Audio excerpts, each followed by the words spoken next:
This is the story about a forgotten genius, a gifted sculptor, artist, and modern-day Leonardo da Vinci, whose UFO-like invention was the realm of pure science fiction.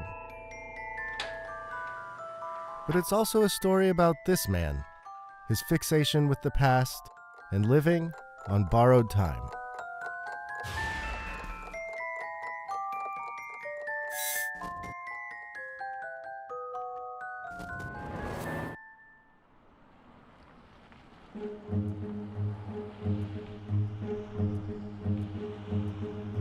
A couple of years ago, I got this email from a guy named Randy Hunter who was promising me the greatest nonfiction story never told.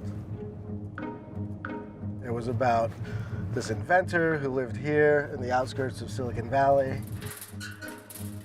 He had done all sorts of amazing things, but he'd been forgotten by history. And for one reason or another, I bit on this email. And for the last 2 years, I've been coming to this guy, Randy Hunter's place, where he has built a temple to his obsession, which is this inventor.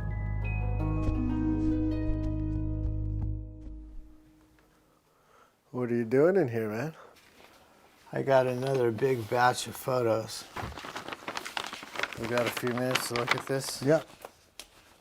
Meet Randy, a successful art dealer and fine art collector.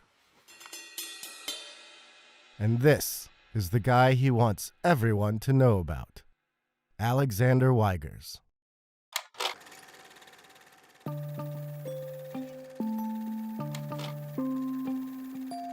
Weigers was born in 1901 in the Dutch East Indies. As a teen, he moved to Europe to study engineering, and then moved to the US to study sculpting. Near the end of World War II, Weigers settled in Carmel, California. And it's here he carved out a most unusual life. He built a house made entirely from recycled materials and objects crafted by hand in his blacksmith studio. Weigers' ability to live off objects that other people threw away turned him into a cult figure. Youngsters traveled from around the world to take his tool-making and sculpting classes. They also came to marvel at his art. This is probably the most photographed Weigers so far. Randy discovered Weigers in 2008, when for the first time, his sculptures were put on sale. Randy snapped up the lot. As an art dealer, he had dreamed of hitting it big by finding an unknown artist and making him famous, and figured that Weigers was his man. This sculpture is my favorite one. But what started as a business deal turned into a life-altering passion. Over the next 10 years, Randy spent countless hours and millions of dollars tracking down Weigers' sketches, personal belongings, and all the finished artwork he could lay his hands on. He produced a movie about Weigers, wrote a book about him, and became convinced he discovered a hidden genius. What draws you in? What makes you fascinated about this man? I immediately fell in love with him because he was just like my style. And I could see the depth in his work immediately. And he needed to be shared with the public.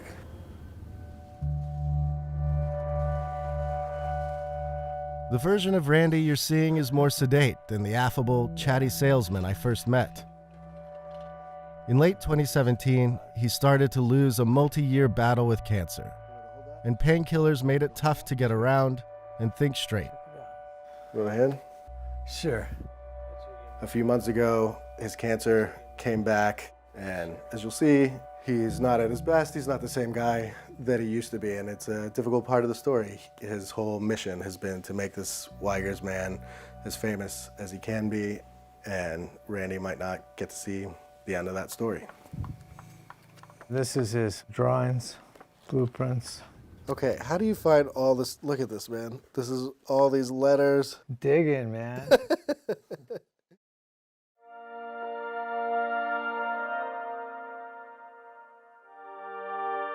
During his hunt into Weigers' life, Randy discovered something extraordinary.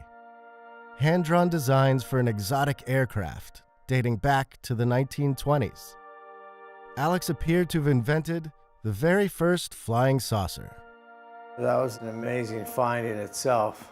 When I saw the blueprints, it was undeniable that he was the creator. Weigers called his futuristic flying machine the Discopter. Designed to take off vertically and float on a cushion of air, it was a unique concept, and one he thought cities of the future would make full use of. Weigers patented the Discopter in 1944 and then tried to sell it.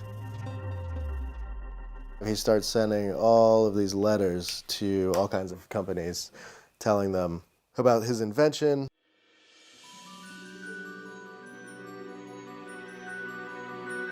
As word of the Discopter began to spread, Alex felt the U.S. military stole the idea. It was an accusation they denied. But for Weigers, evidence of the theft was there for all to see, as images of his flying saucer seeped into popular culture, influencing everything from architecture to cars and movies. A two-seater, ready soon, may be the car or chopper of the future. There's this whole flurry of stories. Weigers, first with saucer, a Dutchman says he designed flying saucer 23 years ago, the man who invented the flying disc. He didn't really seem to be after compensation as much as recognition that he'd done something important and wanted a bit of credit for it.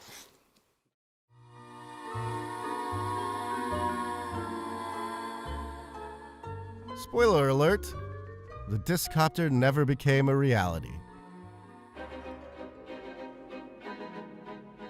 But the flying saucers it inspired live on in Randy's collection of UFO memorabilia.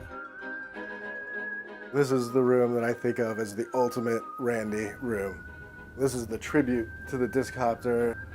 You've got books, you've got toys, everything you could ever imagine about UFOs.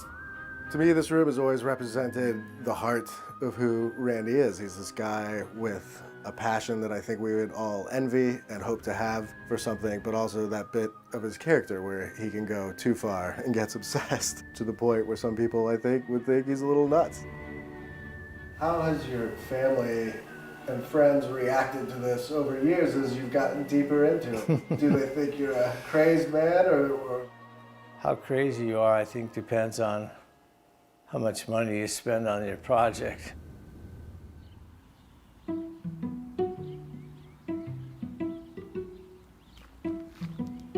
A couple of years ago, Randy and his partner Kathy forked out $1.6 million for the land where Weigers used to live.